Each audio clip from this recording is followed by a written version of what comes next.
Timothy Commerford, born February 1968, is an American musician, best known as the bassist and backing vocalist for rock band Rage Against the Machine and supergroups Audioslave and Prophets of Rage.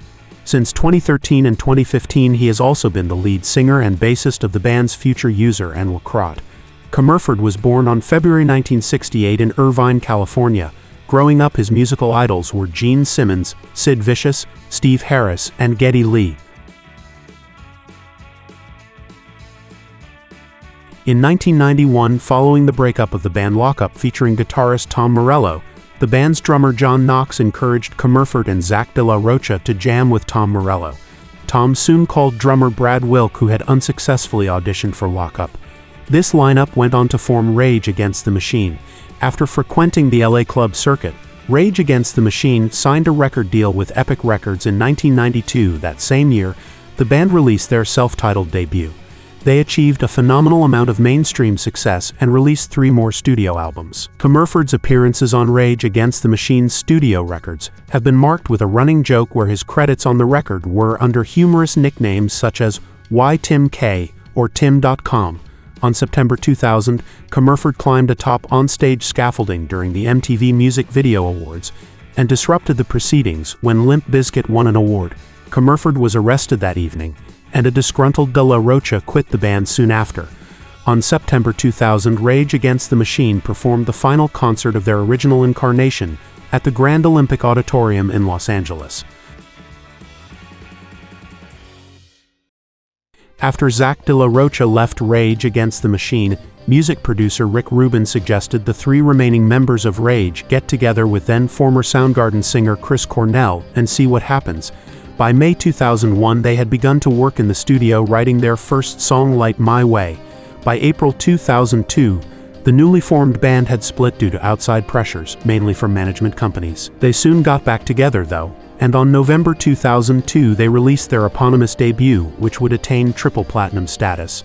Audioslave attained a large amount of success and released another 2 studio albums.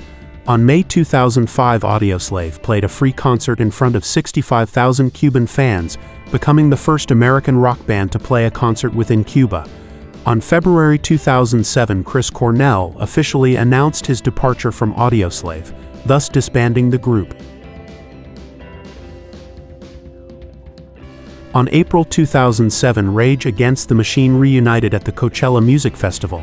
The band played in front of an EZLN backdrop to the largest crowd of the festival. The performance was first thought to be a one-off, but this turned out not to be the case. The band played 7 more shows in the United States in 2007, including their first non-festival concert in 7 years at the Alpine Valley Music Theater in East Troy, Wisconsin. And in January 2008, they played their first shows outside the US as part of the Big Day Out Festival in Australia and New Zealand, and then played at the Tea in the Park Festival in Scotland, and at the Reading and Leeds Festival in England in the summer of 2008. The band continued to tour around the world, headlining many large festivals in Europe and the United States, including Lollapalooza in Chicago. In 2008, the band also played shows in Denver, Colorado, and St. Paul, Minnesota, the locations of the Democratic National Convention and Republican National Convention. Their most recent performance was in 2011 at the Coliseum at Los Angeles. Commerford co-founded provocative band Future User. Together with Jordan Tarlow, Jon Knox, and producer Brendan O'Brien, he plays bass and is the vocalist of the band. Tim Commerford hid several months under the swim persona on the first music videos before unmasking himself in the Mountain Lion video. In the band's first video, tennis player John McEnroe subjected himself to waterboarding.